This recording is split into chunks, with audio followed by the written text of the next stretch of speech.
This is a Gear Network production.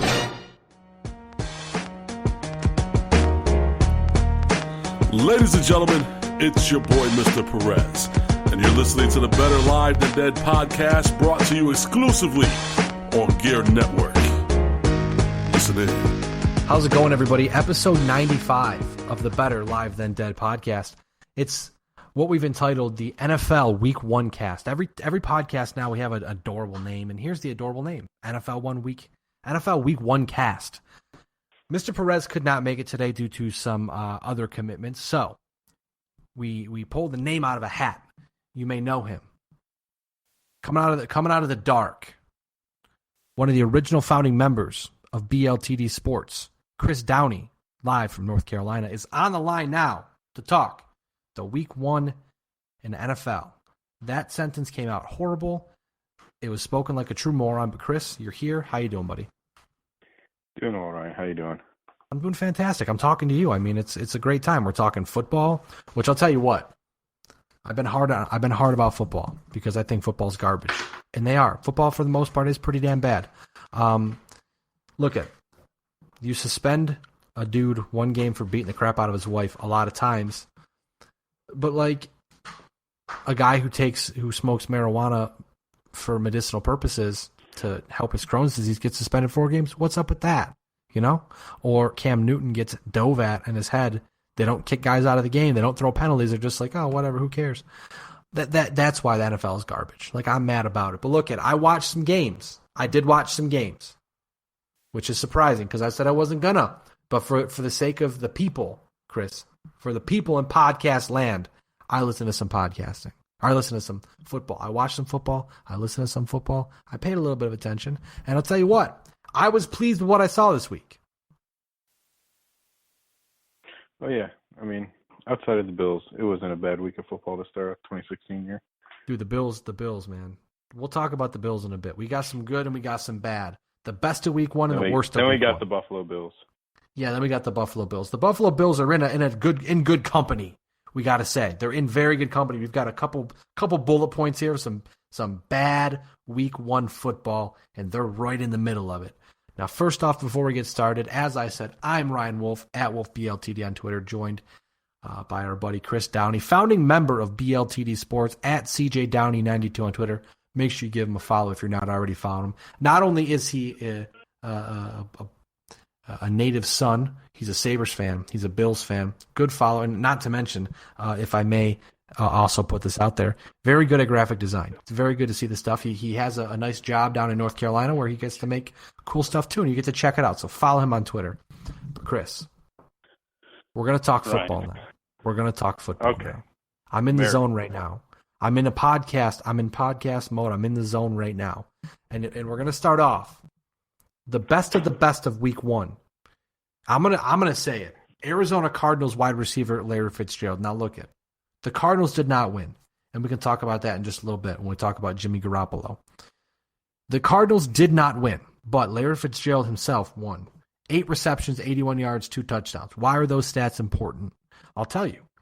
Larry Fitzgerald moves to 10th all-time in the history of the National Football League with 1,026 career receptions. Also, that second touchdown pass he caught, which was a beauty, falling away, kind of tucked it into his side, just kind of, I don't know what he was doing, but it was a beautiful touchdown catch. That was his 100th career reception touchdown, which makes him the 10th player in the history of all football players ever to do that. What a week, what a way to start off the 2016-2017 football season for Larry Fitzgerald.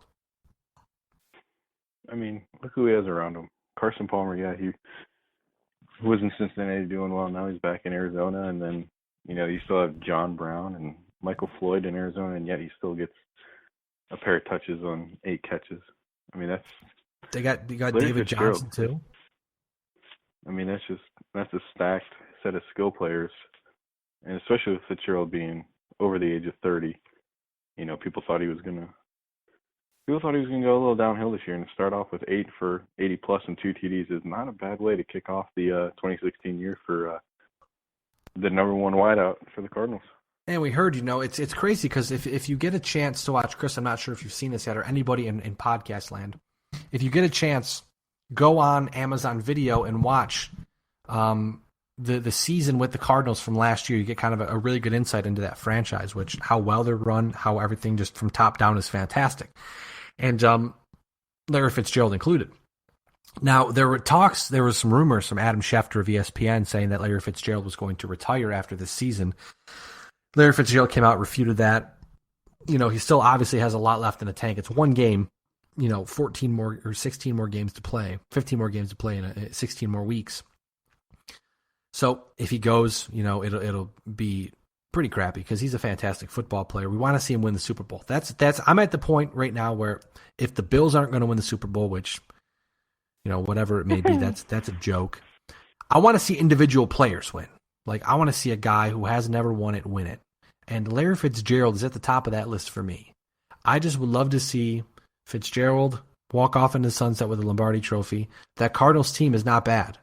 They did not play great against the Patriots, but they are not bad. They're a very good franchise. Still, in my opinion, the best in the NFC.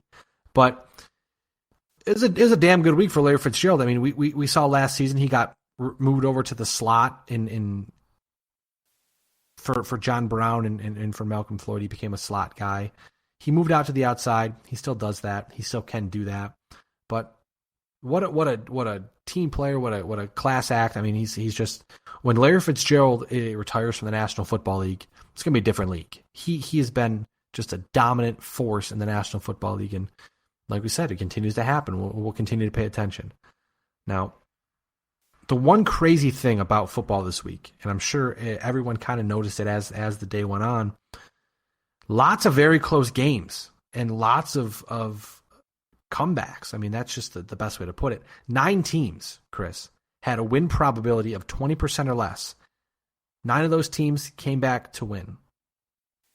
9, let me rephrase that. 9 teams who had a win probability of at least 20% or less came back to win. The worst being Kansas City. Another best of week 1. Kansas City, the Chiefs, had a 0.3% chance with 6:25 left in the fourth quarter, down 17 points. What do? They came back to win in overtime. The greatest comeback in Kansas City Chief history, led by quarterback Alex Smith. 363 passing yards. Not something we see every day from Alex Smith. 2 touchdowns and a rushing touchdown. Now, the thing I want to ask you, Chris, is this more of an indictment of how bad the Chargers are or how good the Chiefs can be? Both.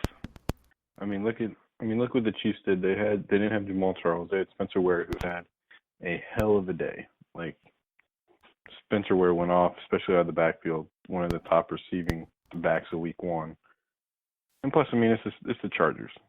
The Chargers aren't known for their stout defense, so naturally they're going to give up points. The fact that they had that comeback against the Chiefs, that's nothing against Alex Smith, but the Chargers aren't that great.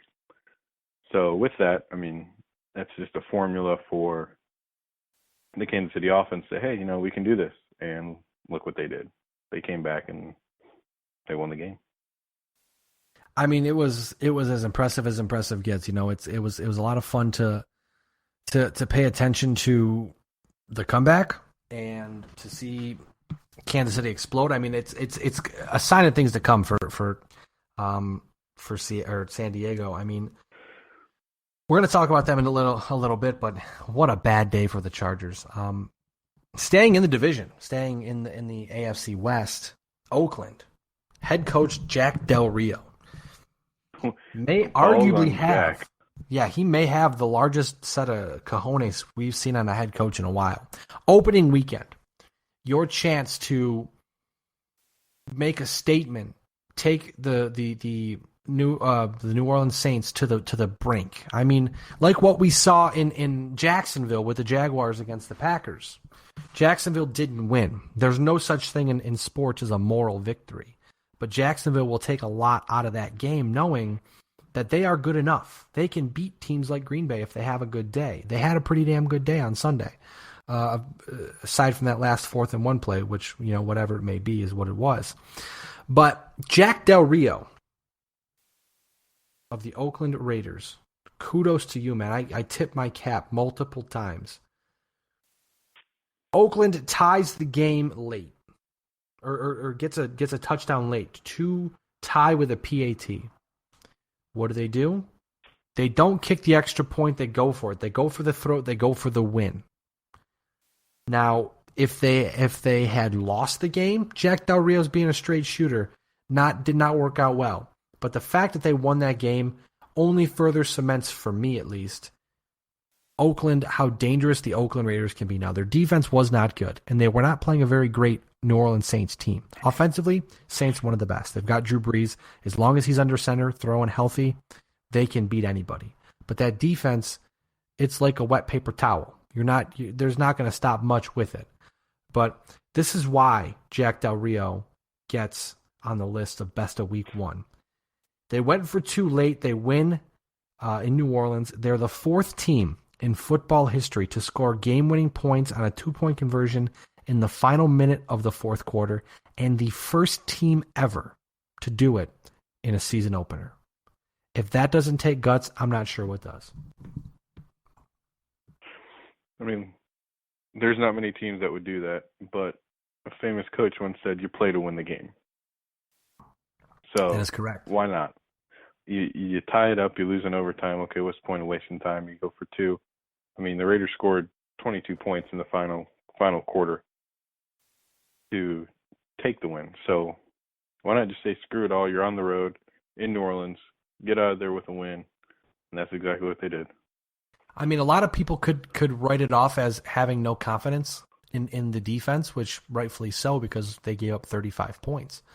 But with that being said, you have the opportunity to win, and a statement victory at that. You want to show the National Football League who you are. I mean, like I said, Chris, the Saints aren't what the Saints used to be, and I don't think the Saints ever will be that team again, because as we've seen in the past couple of days, cutting C.J. Spiller, there's more. I think they're up to $45 million in dead cap space. At some point in time, it's going to catch up to them, and it may cost them Drew Brees at some point in time.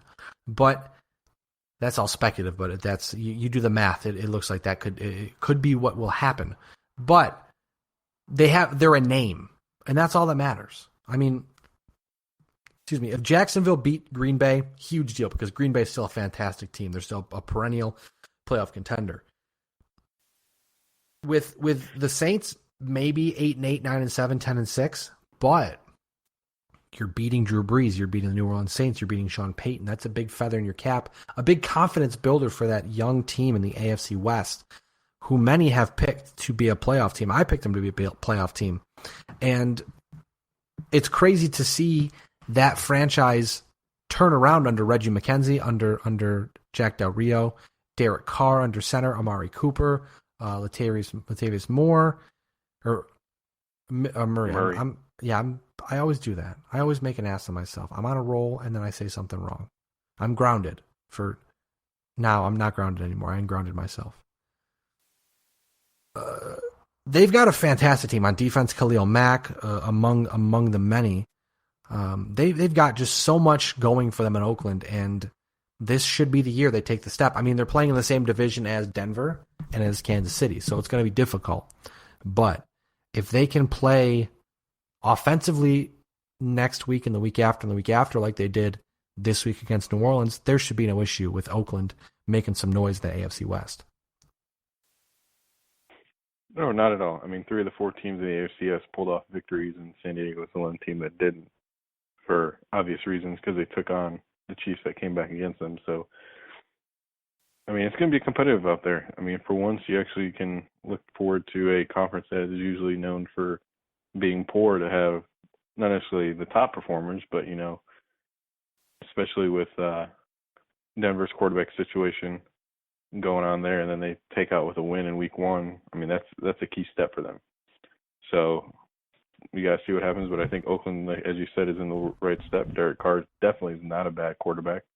Not living up to the Carr name as David Carr used to play in the league, or if he's still third string somewhere, but I mean, he wasn't the best Carr in the league, but now you got Derek Carr, who obviously, I mean, he went 319 for, a touchdown, but still he still had to convert 2 2-point conversions in the 4th quarter to win, and that's key for him.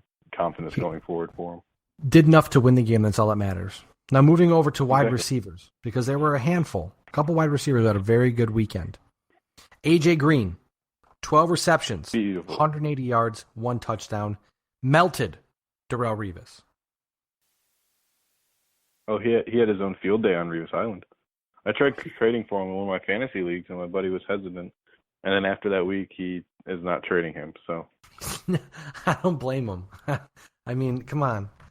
Now, AJ Green shows, and again, we know we've heard the talks of Sammy Watkins potentially being injured again with his foot. Very sore, but not broken. Watkins always has fun with Revis, so Thursday Night Football, Bills and Jets. Maybe Watkins goes off. I mean, if the Buffalo Bills remember, and we'll talk about the Bills in just a minute, but if they remember how to throw the ball forward, maybe we'll see Darrelle Revis get burnt again. But it's interesting for the Jets if Revis is not Darrelle Revis of old, if he's starting to take a couple steps back, because guys will burn him quick. I mean, we saw what AJ Green did. That can become every week. If teams see something, they're going to go right at him, and they're not going to be afraid to go at him. I mean, will they get burned a couple times? Absolutely. But if Revis has lost a step or something's wrong with him, 9 times out of 10, it won't be in the Jets' favor.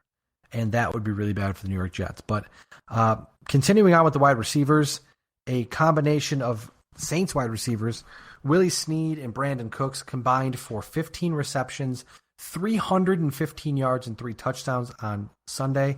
Again, not surprising because Drew Brees threw for 9 million yards and 75 touchdowns.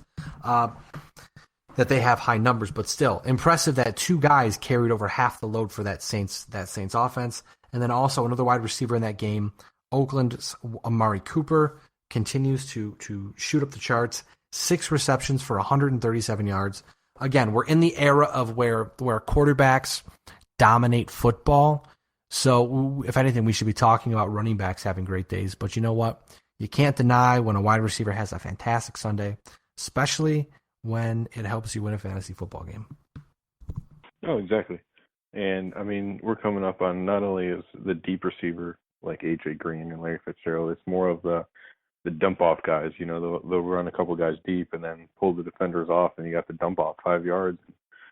You know, that would have worked this year if the Bills 5 years ago when Fitzpatrick was around. He loved that dump-off, but, I mean, now that's the big thing, especially with Tom Brady using it with Edelman and whoever else he's had. You know, he had the one big receiver in Gronk, but, I mean, everybody else has been a smaller guy that's, you know, fast enough that can get upfield and make those quick cuts to get those yards after the carry. And that's what this league is becoming is, I mean, slowly but surely either scat back out of the back or, you know, that short guy who's not the tallest thing, but he can climb the ladder if needed. But, you know, he'll catch that dump off or that short bubble screen and get 10 or 15 or break through a tackle and go the distance for you.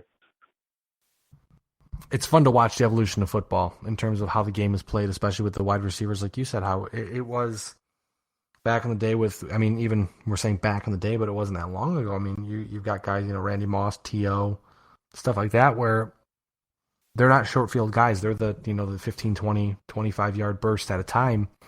And like you said, we're seeing guys like Julian Edelman who get a 5 or 6 yard pass and turn it into a 30 or 40-yard catch. We're seeing, like what I guess what you're trying to say is we're seeing more of the yards after contact or yards after the catch become more popular and more important in the game because you're getting those shutdown receivers who are good at shutting down deep stuff. But when it comes to short stuff, it's very hard to defend.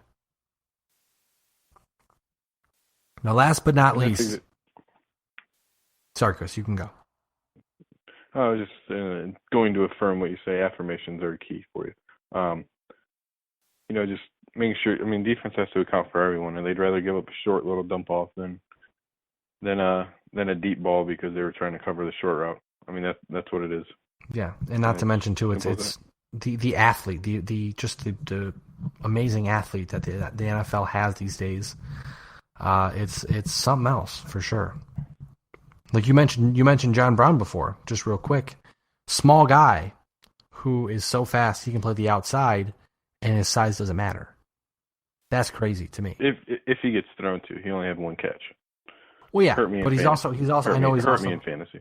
he's also been dealing with some headache issues and stuff like that. So don't know how much that played into it, or if we don't know, but we'll see. But John Brown will be a factor, Chris. I promise you. I've got a good feeling about John Brown this year. Last best of Jimmy Garoppolo, New England Patriots quarterback. We don't like talking good about the Patriots here on the Better Live Than Dead podcast, but you know what? For this week, we'll make an exception. Kid makes his first NFL start against arguably the best team, one of the best teams in the league, the best NFC team, one of the best teams in the league, I should say, if not the best. 264 passing yards, 1 touchdown, did exactly what he needed to do. He needed to manage the game, not take too many risks, make the smart play. And he did that. And the New England Patriots are able to pull off a victory. Granted, last second missed field goal certainly helped out that. But Garoppolo set that offense up in a good spot, set them up in a very, very good spot overall to make sure that they could win that game. So, again, hats off to Jimmy Garoppolo. Now, I hope when he play the Bills, he throw 5 interceptions. Just my. And the Bills win that game. The Bills could still lose that game with 5 interceptions. I mean, they probably would.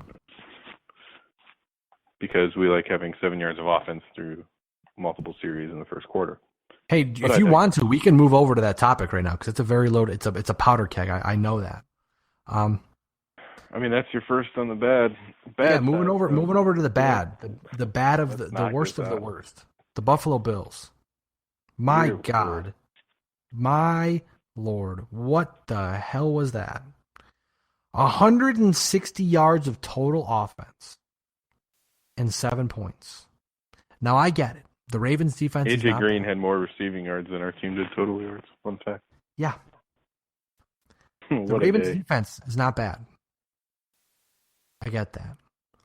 But when the defense, and I quote, made Tyrod Taylor an actual quarterback, why does that mean the entire offense shuts down? Because that's going to happen. Like the thing about Tyrod Taylor, as in any sport, when you put something on tape, you're exposed. You've got to be a step ahead. Because if you're not, you're going to be out of the league. You're going to be benched. You're not going to be starting. And Tyrod Taylor, we know he signed that $96 million contract where the Bills can opt out, here, there, and everywhere. That he won't be around for that. I mean, it's only one game. Let's not overreact too much. But there's always a but. But it's something where if a team shuts down Tyrod Taylor and makes him a pocket passer, he's got to be able to do that job. Oh, easily. Because if Tyrod can't throw the ball out of the backfield as a pocket quarterback, stuff the box with 8 guys, LaShawn McCoy's not going anywhere, your offense is shut down. If you can't get the ball to Sammy Watkins or you can't get the ball to Robert Woods or Charles Clay, I mean, you saw him throw a couple swing passes. LaShawn McCoy didn't work out well. Reggie Bush didn't run the right way all day. We don't know how much Sammy Watkins was hurting from his foot. I mean, he had 43 yards, I think 4 receptions for 43 yards or something like that. Tyrod Taylor did not look good. The Bills' offense did not look good. They get to come out Thursday night and play against the Jets. The Jets' defense looked fantastic against Cincinnati. Although they lost, it looked great. They had 7 sacks against the Bengals, who have a notoriously good offensive line. So the Bills are probably in a lot of trouble without Cordy Glenn. They're in a lot of trouble. But, Chris, what were your thoughts on the Bills game? Any positives you took out of the game? Oh, any positive, or you just want the thoughts? Because I can give you some thoughts. They're not positive, but I can give you Just hit me with everything, man. Oh, well, let's see. I was watching it with my girlfriend. She's a Dolphins fan, but, I forgive her for her sins and bad choices of life. But we were sitting there watching it, and I said, hey, let's go to the store at halftime. And 5 minutes into the second quarter, I start putting my shoes on. I'm like, all right, let's go. And she goes, at halftime? I'm like, nope, but I can't stand to watch this anymore. It was atrocious. Like, I'm not sure what I was watching. I was suspect on Rex Ryan's defense once our defense went from amazing the year before to his first year of being poor, and then just offense wasn't really clicking. Sammy Watkins wasn't getting thrown to. Greg Roman doesn't like throwing the ball forward. I mean, it's a whole slew of things. Now, positive, we only lost by 6. So if you just look at the score, oh, hey, you only lost by 6. Defensive battle, fine. But there were very other mitigating factors that when you watch the game, you looked at the game, that would show, and I don't like it. I didn't like it. I hope they have a good showing against the Jets and good old Fitzy boy, but who knows? We may get taken to school by the Harvard grad. We'll see what happens. Now, I spent the game retweeting dumb stuff, tweeting dumb stuff, having fun because the game itself was it was boring, like you said, very boring. I didn't want to pay attention. I didn't really care. Now, my thoughts are irrelevant with that because, again, I'm a Bills fan, yes. Excuse me. But if they came out in the field and were, kicked the ball backwards all the time and purposely took sacks, I wouldn't care. If they won, I wouldn't care at this point. I want to see the Bills in the playoffs, and when they do, I'll care again. I'll watch and I'll talk about it because this is the job I have accepted.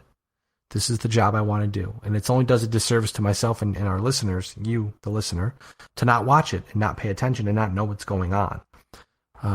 Because at least this way, if I pay attention and watch, we talk about it, you'll know what's going on. And you'll know what we think, and it'll be educated. But I'm intrigued to see what happens if the Bills lose to the Jets.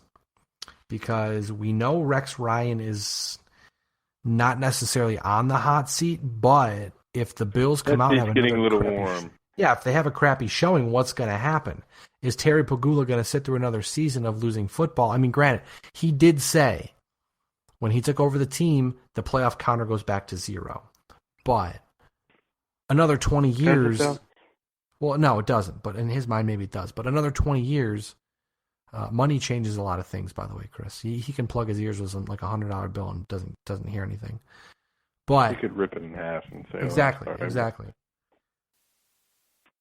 But do the Bills, do they overreact? Do they, because if they were to, and again, this is a complete overreaction, so please, if you want to just laugh at us. But I don't know what getting rid of Rex Ryan would make the team better. So that might be a reason why he sticks around. The defense looked really good. Maybe they can build off of that. And maybe they can try to take some pressure off of the offense. But with that being said, scoring 7 points in a game is only going to get you so far. I mean, they only allowed 13 points, but you only scored 7. Score another touchdown, you win that game. That's how close they were, obviously. So, I mean, I'm not one for calling for Rex's job even this early in the season. But if they lose in convincing fashion tomorrow or Thursday at the time of the recording, I don't think anything good can come of it. That's for sure. Oh, definitely not. I mean, one thing is we got to find a coach that helps us get better. But I mean, we had the defense 2 years ago. I don't know what changed. Obviously, the schemes changed. We lost Mario Williams, who's actually decent for us the year before. But I mean, you got to start somewhere, and you can't start by going backwards to go forwards, and by going backwards, you go really far backwards. I will say it also doesn't help that multiple linebackers that would be starting and probably having a better impact are not playing because of injuries. So Rex will probably get a reprieve for this year in regards to that aspect because, I mean, look, Shaq Lawson's not in and Reggie Ragland's not in, just to name 2. Those guys would have easily been getting a lot of snaps on the field, if not majority of the snaps for the defensive side. Yeah. Greg Roman, Absolutely. I have no idea why he has to stick up his butt about passing forward. Sammy Watkins needs to be thrown to. Like, you traded up so much to get this guy that you're not throwing it to him. I mean, this guy can go up. Look what he did at Clemson. Look who he had on the opposite side of him during his time at Clemson. Those guys got hops. No pun intended. I don't know what the deal is. And that's just me being frustrated because there's just so much going on where the team can score. I mean, you got LaShawn McCoy in the backfield. What's the big deal with scoring or pounding the ball when you got him on the outside? Not to mention one thing to point at too. The offense was at the 1 yard line, and it took them 4 plays to get 1 yard to get a touchdown. I mean, that's how the offense just looked out of sync. They weren't clicking. Nothing was working. And I agree with you. I mean, you've got Sammy Watkins, who you can figure out to make him a way to make him a bigger portion of that point of that offense. I mean, you just have to. I don't know if Greg Roman was purposely being conservative because he thought that was the perfect game plan, but it didn't work. And it's probably not going to work. Not at all. Like it's tough to watch. I mean, if that's going to work, then just bring back C.J. Spiller. He was notorious for going east and west instead of north and south. It's frustrating. Hey, Reggie Bush did his best. He did his best C.J. Spiller impression this weekend. So I was seeing that on Twitter, and I realized I was not missing much. No, you did not miss much in the second half. But let's talk about the Colts now. Let's get a little worse. Go-ahead touchdown with 37 seconds left. Things looked great for Indianapolis at home on Sunday. Then the other shoe drops. They allow the game-winning field goal with 8 seconds left. What's more sad? What fills you with sadding? What the hell am I talking about? What fills you with more sadness, Chris? Thinking about how a Colts fan feels, or how the Colts have surrounded Andrew Luck with zero talent? Both. In the sense that, hey, your defense in 35 seconds, they gave the Detroit Lions enough field to get down to the 25, 26, 27 area yard line, and they kick 43-yarder to win it. Then again, they get a safety 4 seconds later, and they are up 4. But that's beside the point. I don't know what's going on there. They had such promise. Andrew Luck gets hurt the next season, and then the season afterwards is now, and not a great start to score 35 points and lose a football game. Not many teams can score 35 and lose a game, but he needs help. Who's his top receiver? I mean, he has T.Y. Hilton, Dante Moncrief, Reggie Wayne. I mean, I don't even know is Reggie Wayne. Did he retire with the whole retiring? He retired. Yeah. Yeah, he retired. So I mean, who else is there? You got Moncrief, and you've got T.Y. Hilton. You've got T.Y. Dwayne. What did I say? Dwayne Allen at tight end. Is Colby Fleener tight end there? Fleener's in New Orleans. Okay, Dwayne Allen. Yeah, Dwayne Allen's your tight end there. I mean, they got Philip Dorsett. I've never heard of Philip Dorsett until I was checking depth chart for fantasy. They've got a very bad offensive line. Sorry, Chris. Very bad offensive line. Very old, overrated defense. And they're going to waste the prime of Andrew Luck's career for nothing. And then you got Frank Gore in the backfield. Ooh, Frank Gore. He's 33, so I mean, I guess he's trying to resurrect his career because 1,600 yards, dropped to 1,100, over 1,000, 1,100. Then he had a couple games off in 2010, but then with San Francisco Final Four seasons, he was 1,200, 1,200, 1,100, and 1,100. Then Indianapolis last year, he didn't even crack 1,000. So, not quite sure. Indianapolis is they're in the category of New Orleans. New Orleans has the dead cap, and Indianapolis just has a lot of dead players. Dead careers that are like he's over the age of 30. What good can he serve you? Yeah. He had one really good year. After that, he's had multiple 1,000-yard seasons, but there's not much there left. I still don't get it. Like the Ryan Grigson in Indianapolis, I don't know what he's doing. I mean, this is the same franchise that traded a first-round pick for Trent Richardson and thought it was going to make them better. So it's Chuck Pagano has done a fantastic job, I think, in Indianapolis, but the GM has done nothing to help him. No, and that's the problem. I mean, at least in Buffalo, they're trying to get talent around players. Yeah. I don't even see Indianapolis trying. I mean, Frank Gore they're trying, but it's just they're so bad at acquiring talent and picking talent out in the draft. Yeah, and that's I mean, picking out talent, that's bad in draft. That's the Cleveland Browns thing. And Indianapolis, I wouldn't say they're going that route, but you gotta be able to identify the good talent. Because eventually Frank Gore's going to get old. it's going to be tough for them to get high talent because Luck will win you 8 games a season. I mean, if he's healthy. That's not 8 wins, and 8 wins aren't going to get you a top pick. Oh, heck no.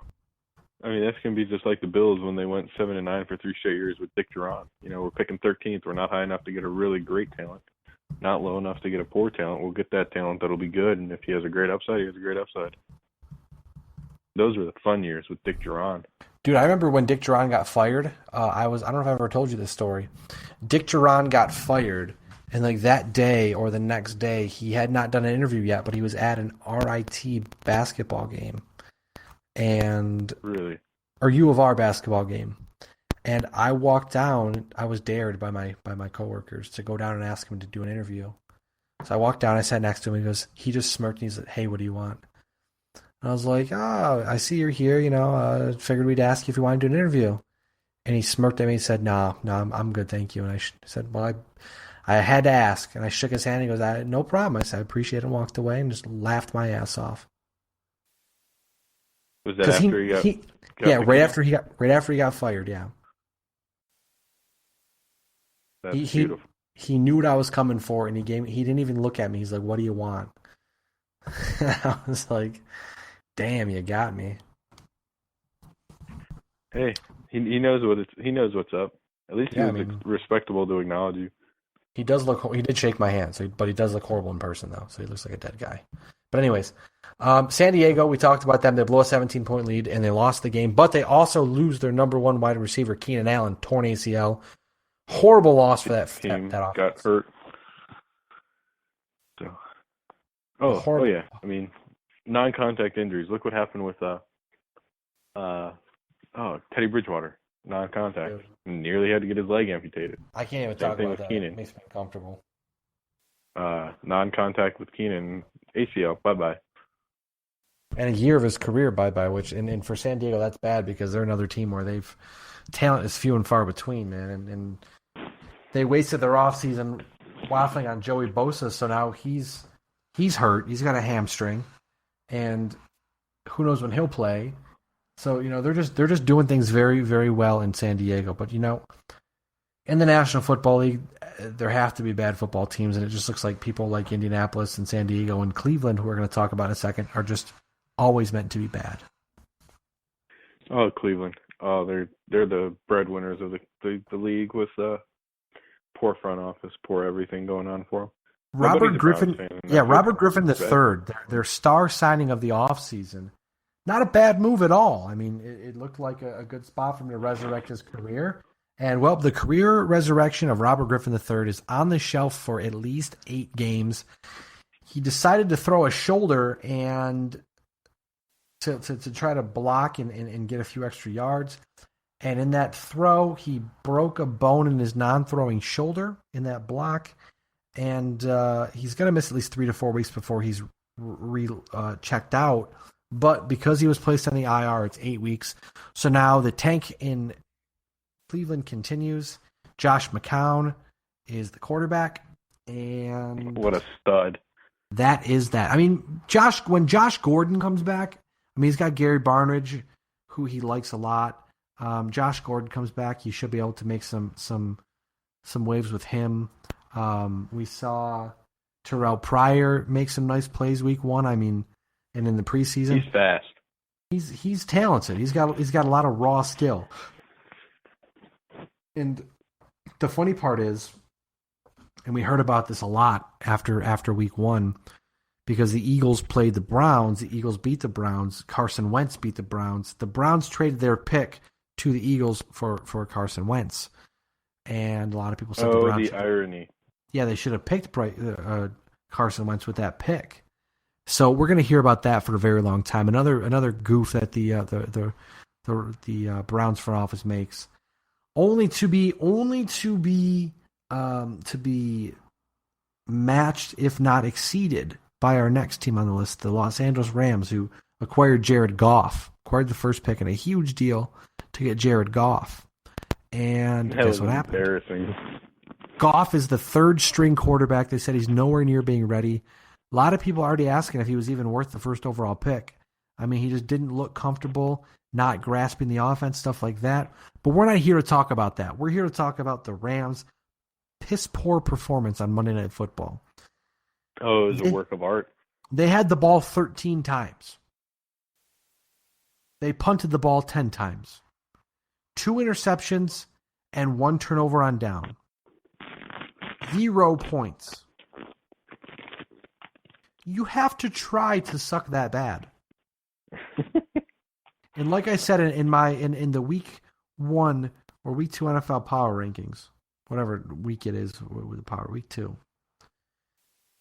you can take the St. Louis out of the Rams, but you can't take the crappy football team out of Los Angeles or out of the Rams. Oh, no. I don't know if you saw this. I heard about this on the radio, and I have it pulled up now. Bill Plaschke, he's on ESPN quite a bit for Around the Horn. Yes. He wrote for the LA Times, and his headline is, "After the Rams fail miserably in opener, can we return them to St. Louis?" So there's the vibe going on out there. And then his opening graph, he starts with, "We waited 22 years for this. The Rams formally returned to Los Angeles Monday night by stumbling through the door, tracking mud on the floor, before flopping aimlessly on the couch." And then he goes on and asks, "Is there a return policy on this golden horn mess?" So that about sums it up, and it's pretty accurate. If Jared Goff can develop into a decent quarterback, they've got Todd Gurley, they've got a fantastic defense. It didn't show up on Monday, but they've got a lot of talent on defense. But it's, as Jeff Fisher said throughout Hard Knocks, it's 7-9 BS, and it's going to continue to be. They're going to continue to be a bad football team. I don't think Jeff Fisher's a great coach. He's headed towards being the losingest coach in the history of the NFL. And he'll have some record, right? Yeah, he'll have a record. And aside from the closest Super Bowl loss in the history of man, but I don't think Jeff Fisher's a good coach. I don't think the Rams are a good team. The Rams are going to continue to be poor. We're going to have many more weeks with the Rams being in the worst of a week, because they're just not good at football at all. The Rams will be the coveted team that you pick up the offense for in fantasy football if that team is available. Yeah, pick up the defense so you can watch the offense flounder. I mean, when you're talking about benching Case Keenum for Sean Mannion, just reconsider your purpose in life, please. And it solidifies the fact of their poor performance.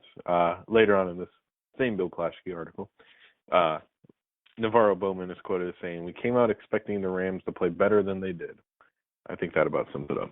Well, not to mention, too, some 49ers players said that they knew exactly what the 49ers were going to do just based off pre-snap movements. Like that's how predictable the offense was, is that they were doing things before the snap that were like, oh, they're going to do this play, they're going to do that play, and that's really bad. Like, dude, what are you doing? Come on. Yeah, they have a lot of things to work on out there. Just a couple. These last 3 teams on your list with Cleveland, LA, and then the next team it'll be a nice little wrap up, and yeah, definitely slump up the bottom feeders of the league this year. Not last, but certainly not least, Washington. They made the biggest splash of the offseason, paying $75 million for Josh Norman, 50 of it guaranteed. At the time he put his name on the dotted line. How does Washington start the season out? Against Pittsburgh, against the best. Don't even come at me with this. The best wide receiver in the game, Antonio Brown. A great test for Josh Norman. Monday Night Football. First game with the new team. He can show the world how great of a shutdown corner he thinks he is. Josh Norman did not cover Antonio Brown at all Monday night. What does Antonio Brown do? He goes off. Completely off. And crushes Washington's secondary. Josh Norman. It was a beautiful sight. Josh Norman could not be found. Oh no! And the nice thing is, I have the fortunate case of working with a pair of Panthers fans. Obviously, living down a little bit closer to Charlotte than yourself, Ryan. It was a nice thing for them to see that, hey, Josh Norman. They spent a lot of money on him, but he didn't want to guard the other side of the field. Now, granted, they were able to double team a bit more on Antonio Brown, but that didn't seem to help. Antonio Brown had himself a day. 8 receptions. Yeah, 8 receptions, 11 targets, 126 yards, and 2 touchdowns. And Big Ben was throwing darts in there. Like, there was no Antonio Brown had to make spectacular grabs. It was, let me put my arms out. Big Ben will throw them to me. And Josh Norman finished the day. Josh Norman finished the afternoon with 3 tackles and 3 assists. And how many pass breakups? Well worth the money. Well worth it. Now this week, when Washington takes on the Dallas Cowboys, he has said he will cover Des Bryant, but at this point, the only thing of course he will, because he's going to be going against a rookie quarterback. The only thing I think Norman wants to do is face Odell Beckham twice a year. He'll be great in those games because they hate each other. But aside from that, whatever. I'm not concerned with him. He has a big I don't ego think he's about bad. him. I don't think Norman's a bad cornerback. But I think he made a lot of money off of that Odell Beckham Jr. game. Oh, no. That's my opinion. I mean, Carolina didn't want to pay him the money he wanted, and rightfully so, to an unproven talent.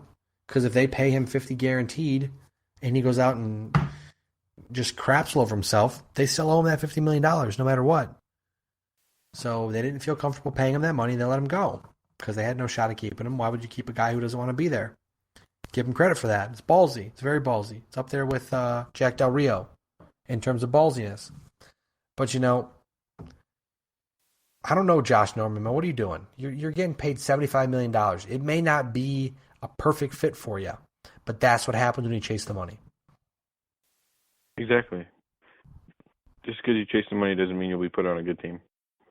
Or in a good system, for that matter. Or both. Exactly. Touche. Very well played. With that being said, I'm going to wrap this bad boy up. The best and the worst of Week 1 of the National Football League is coming to a close. Week 2 starts Thursday night. Buffalo Bills, home opener against the New York Jets. The football Jets. It's not a white out. It's not a blue out. It's a red out. It's a red out. Well, it's a red out. The Ralph, but it's New Era Field now. It's a new era at New Era Field. New era for Bills football. They still suck. Breaking news. They're still bad. I am Ryan Wolf, at WolfBLTD on Twitter, joined by Chris Downey, at CJDowney92. You can follow BLTD Sports, at BLTD Sports on Twitter, Facebook.com/BLTD Sports. Chris, I know you know this. We are better live than dead. You are not. We will catch you sometime very, very soon. Thanks again for tuning in, everybody. Enjoy the Week 2 games. We'll talk to you very soon.